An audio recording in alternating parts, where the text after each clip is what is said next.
Avant même de commencer, je vous remercie pour votre fidélité. The Craft Project a besoin de vous pour grandir. Il faut vous abonner, mais aussi abonner de force vos amis et nous mettre 5 étoiles depuis leur téléphone. Laissez-nous des commentaires, parlez de nous autour de vous. C'est comme ça qu'un podcast se fait connaître. Bienvenue dans le Craft Project, une émission de podcast produite par Métiers Rares qui propose des conversations intimes avec des artisans d'art. Un artisan d'art est un homme ou une femme qui choisit de faire apparaître de nouveaux objets sur la planète et consacre à cette tâche son corps, son âme et son esprit avec technique et poésie. Du dernier des Mohicans au néo-artisan, le Craft Project cherche à comprendre comment se construit et se vit une vie d'artisan, pour parler à nos cœurs de faiseurs, de chercheurs de sens et de rêveurs.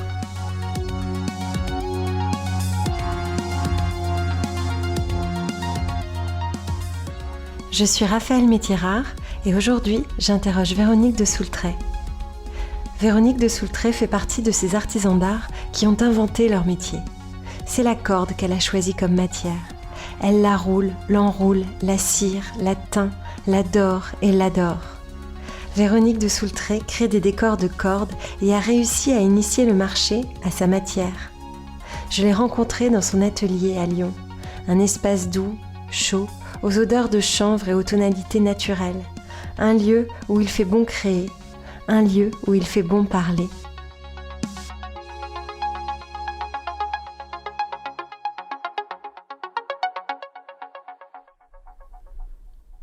Bonjour Véronique de Soultret. Bonjour. Elle a commencé comment votre vie d'artisan ? Elle a commencé un peu par accident, je dirais, puisque jusqu'à présent, j'étais plutôt destinée à une carrière de peintre en décor et que finalement, pour des raisons physiques où ça devenait un métier trop physique, je me suis dit qu'il fallait que je me reconvertisse dans quelque chose de plus sage physiquement. Et donc, je me suis pris de passion pour le macramé et de fil en aiguille, c'est le cas de le dire. C'est quoi le macramé ? Vous pouvez m'expliquer ? Alors, le macramé, c'est une technique très ancienne qui consiste à faire des panneaux décoratifs ou qui peuvent être utilitaires après pour devenir des objets à base de cordes en utilisant une technique de nœuds particulier. Et par rapport à la broderie, c'est une sous-famille de la broderie, on pourrait dire, ou pas du tout ? C'est une autre technique complètement ? C'est une autre technique parce que ce sont vraiment des choses qui se font sans support, simplement créées par des nœuds et non pas un travail d'aiguille. Vous n'avez pas d'aiguille dans votre atelier ? Non, très peu. Très peu. Donc c'est quoi le nom de votre métier aujourd'hui ? Vous faites quoi dans la vie ? Eh bien, je ne sais pas. Je n'ai pas d'appellation contrôlée. Je suis bien ennuyée, puisqu'effectivement, cette technique, cette façon de travailler la corde, je l'ai inventée. Je suis bien ennuyée pour des choses administratives. Je serais plutôt dans une création textile, mais je ne suis pas cordelière, je ne suis pas cordelette, je ne suis pas... je ne sais pas.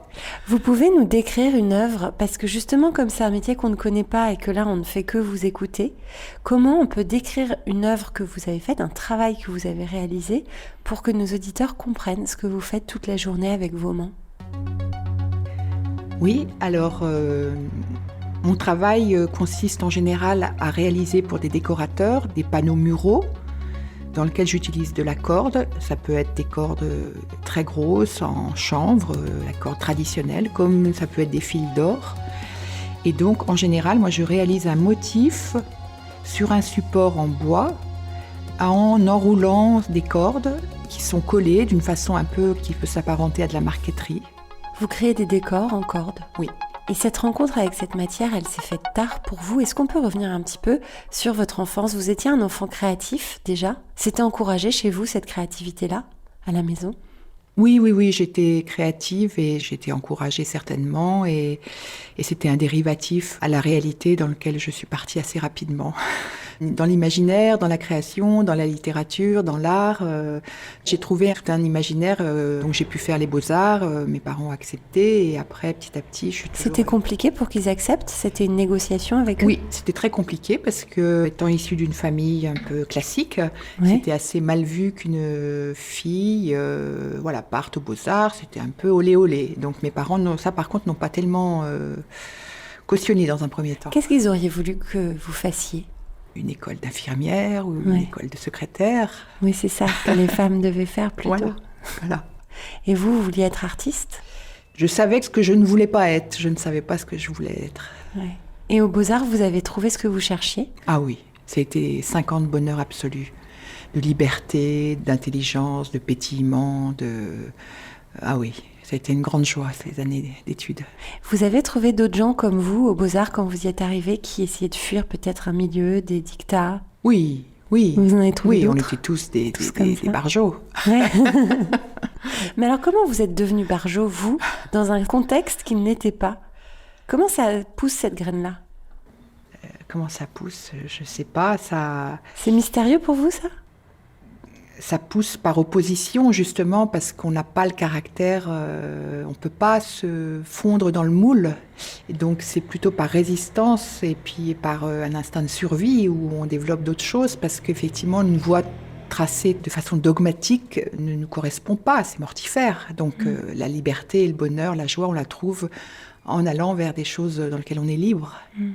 C'est peut-être par réaction, voilà, effectivement, à cette éducation. Et puis ma mère était quand même assez originale, donc il y a une graine d'originalité quand même. qui a fait sa route? Oui.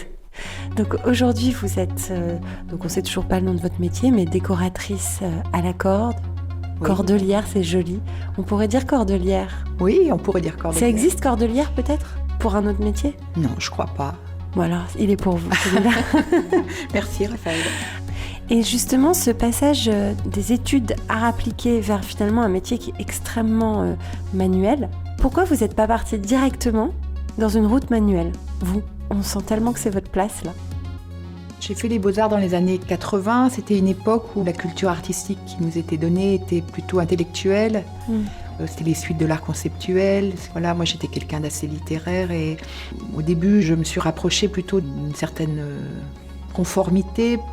Ça aurait été compliqué pour vous de faire accepter dans votre milieu de choisir déjà à 18 ans une formation purement manuelle?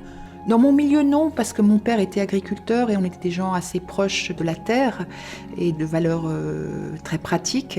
Mais peut-être plus dans mon éducation de beaux-arts ou d'histoire de l'art, qui étaient plus des études un peu intellectuelles, plus Bien que sûr. pratiques finalement. Et moi, très vite, ce milieu intellectuel et snobinard m'a profondément agacée. Et j'ai revendiqué très vite une certaine légèreté. Et c'est aussi un contre-pied, vous avez pris un le contre-pied. à tout le milieu intellectuel. Et puis une revendication du savoir-faire, un grand respect pour tous les artisans, la main de l'homme, le travail de l'homme. C'est tellement émouvant de voir le métier de gens qui font et pas uniquement le babillage de gens qui parlent et qui, quelquefois, le soir, quand vous avez créé quelque chose, vous êtes parti de rien et vous avez créé une œuvre, mais on ne peut pas être plus heureux. Ça, c'est extraordinaire. C'est la page blanche pour un peintre. Vous avez monté votre atelier assez tard. Comment vous avez fait? Comment vous êtes lancé en fait sur ce nouveau métier-là? Parce que vous êtes très structuré, vous avez un très joli atelier showroom au cœur de Lyon. C'est toujours un peu de l'instinct. Moi, je ne maîtrise rien. C'est même assez ennuyeux parce que je travaille de façon très empirique. C'est un grand malheur pour mon comptable parce que je n'ai pas fait de plan, de rien du tout. Les choses se font naturellement. Je pense qu'il faut la persévérance qui m'a aidée en me disant mon travail plaît, il faut que je me donne les moyens de pouvoir le faire dans de bonnes conditions. Mais justement, comment vous saviez que ça allait plaire? Parce que vous étiez peintre décor, vous avez commencé à manipuler un petit peu la corde, vous avez montré ça à des clients, c'est ça? Alors au début, j'ai créé une collection de coussins issus de techniques de macramé que j'ai exposées à Maisons et Objets. Et je me suis plantée complètement. C'était trop tôt, je pense, j'ai fait des choses qui étaient déjà à base de fil d'or et tout ça, c'était il y a 5 ans ou 4 ans. Les gens n'étaient pas là-dedans. Et là, je me suis dit, ça marche pas. Et je me suis dit, et si jamais cette technique de fil et de corde, je l'utilisais, je revenais un petit peu à mon ancien métier qui était quand même de faire des choses murales, de peintre en décor, et si je faisais un peu des tableaux en corde, si ça devenait un support mural. Et là, j'ai retravaillé, j'allais dire dans la pénombre, avec vraiment des conditions matérielles très difficiles. Vous étiez où? Chez moi. C'est ça. Et avec ma valise en carton, je suis partie montrer mes échantillons à de grands décorateurs. J'ai réussi à décrocher quelques rendez-vous sur 50 appels. Ah oui, vous y alliez comme ça, à l'aveugle? Comme ça, à l'aveugle. Et j'ai eu la chance d'être reçue chez Garcia, chez Pinto, Et là, ils m'ont vraiment encouragée. Et c'est grâce à eux, notamment l'atelier Pinto, qui m'ont vraiment encouragée. Ils ont eu un coup de cœur pour mon travail. Et à l'époque, c'était du noir, exclusivement, parce que de toute façon, je n'avais plus d'argent pour acheter d'autres cordes. Donc, il me restait des choses noires. Et je suis partie pour une histoire de modules sur le thème qu'on appelle partition, des modules en cordes croisées.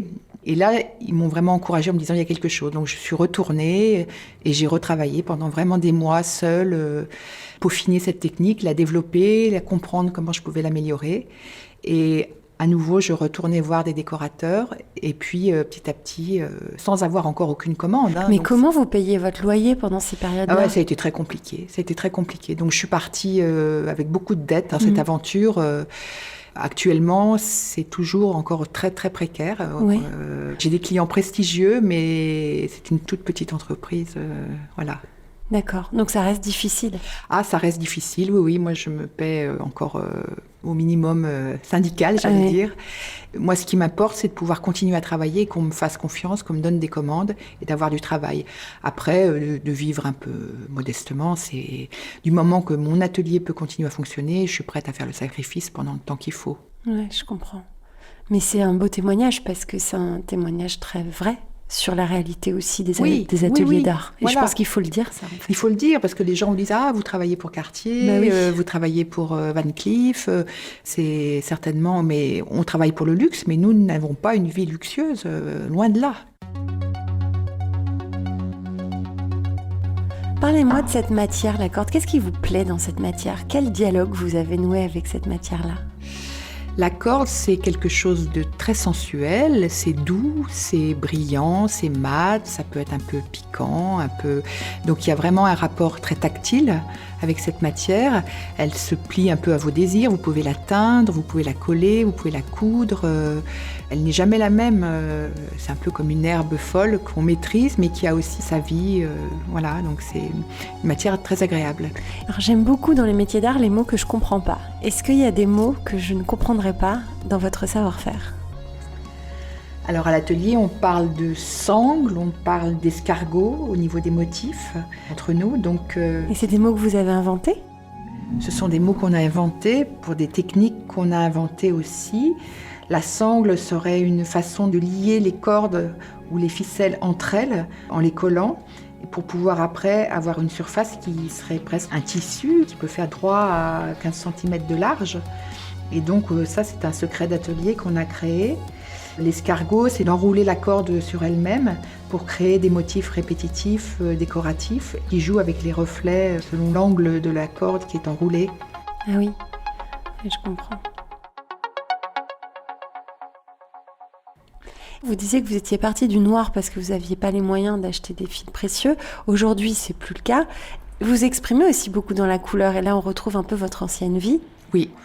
Comme j'ai fait beaucoup de noir et je suis peut-être un peu reconnue, on me dira c'est des couleurs très sobres parce qu'au début je me suis dit il faut créer une identité aussi et réduire la palette un peu comme un peintre, ne pas aller vers parce que la couleur ça peut être aussi une certaine facilité. Pour moi en tout cas qui suis vraiment une coloriste par mon passé de peintre. Je me suis dit, il faut être très rigoureux et réduire au minimum la palette, déjà pour des raisons financières. Et puis en plus, on va à l'essentiel et ça ne fait pas de cadeau. Quand on n'a que du noir et un dessin, on va à l'essentiel du graphisme, finalement, de mes dessins en étant très rigoureux. Moi, j'ai souvent un rapport avec les années 30 ou des choses assez épurées, qui ne soient pas un luxe ostentatoire, donc j'aime bien des motifs un peu ethniques ou 30, donc qui sont des choses assez basiques en général.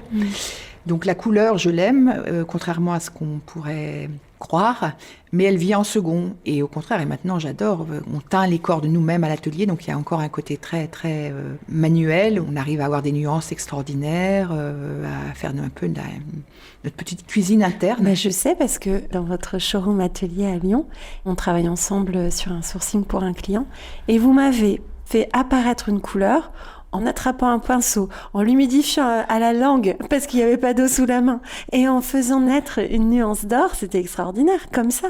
La magicienne, j'étais impressionnée. Oui, mais ça, c'est le côté merveilleux de notre travail, c'est le côté le plus palpitant, c'est de la recherche, quoi. C'est la recherche, comment on va avoir ça. C'est le challenge, c'est d'avancer toujours vers des nouvelles techniques, de trouver des réponses à des questions. Ça qui est agréable dans les commandes, c'est quand elles nous font sortir des chemins battus, de trouver l'atteinte qu'on n'a pas encore faite, qui va s'adapter à la technique, à la demande du client. Donc ça, c'est très palpitant. Et alors justement, il y a donc une personne et demie, ça me fait toujours rigoler les demi-personnes qui travaillent avec vous à l'atelier. Vous transmettez un savoir-faire que vous avez un petit peu inventé en fait.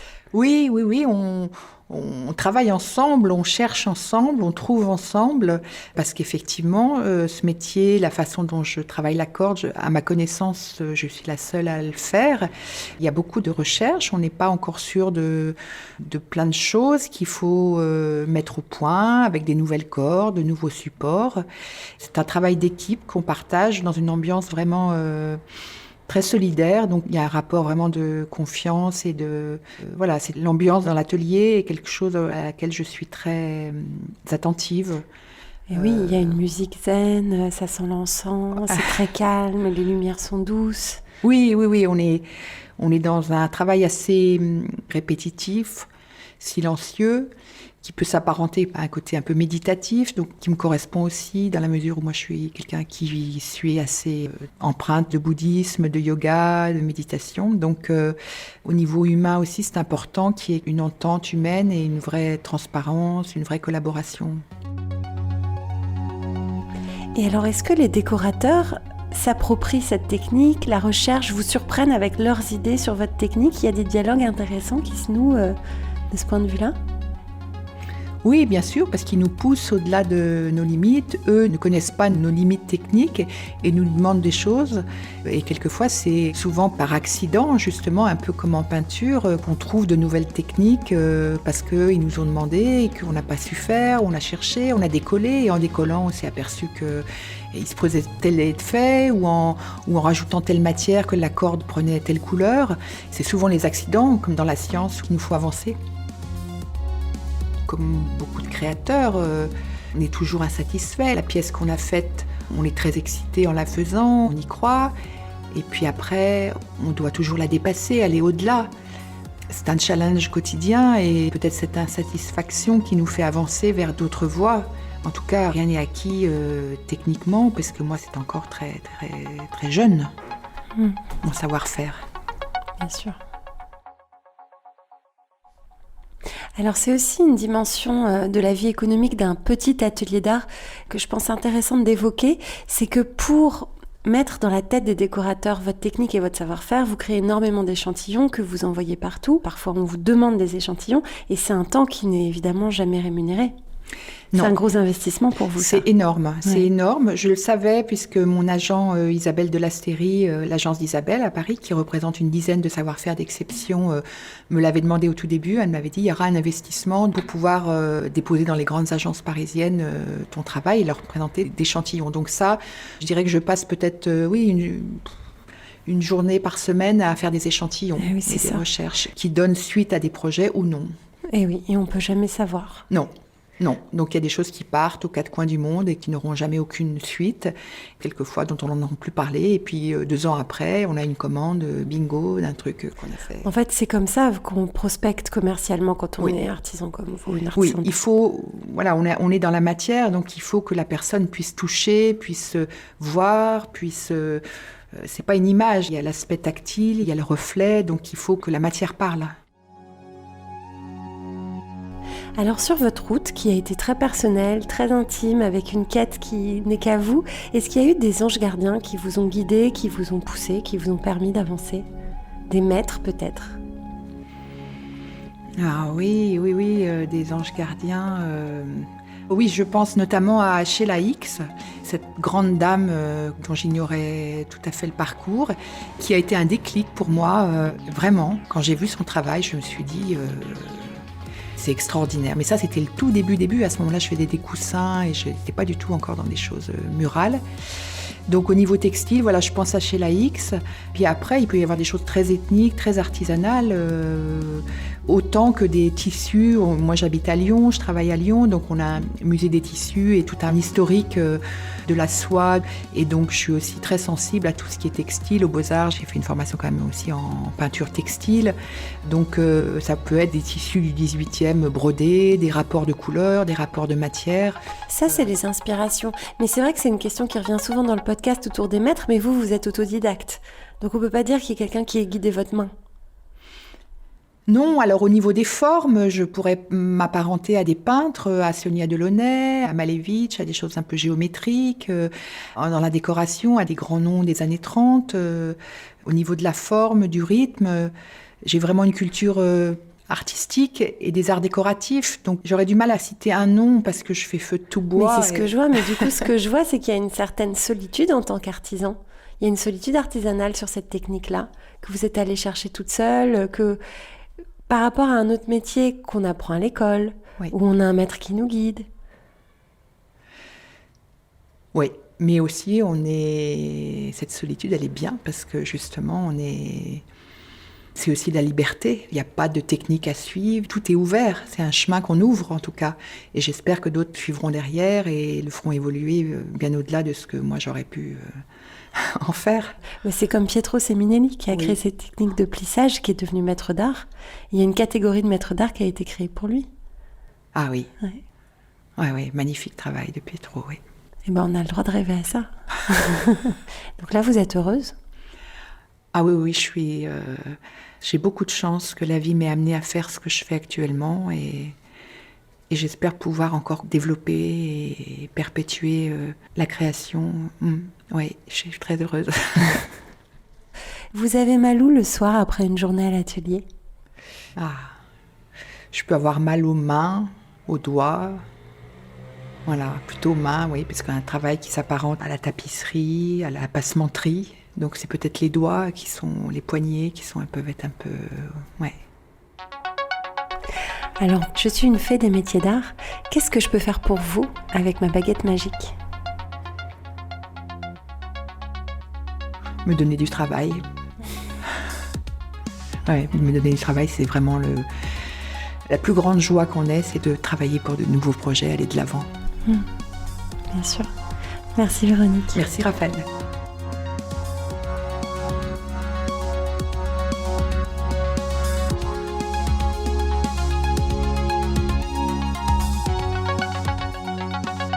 Métiers Rares est un studio de craft thinking.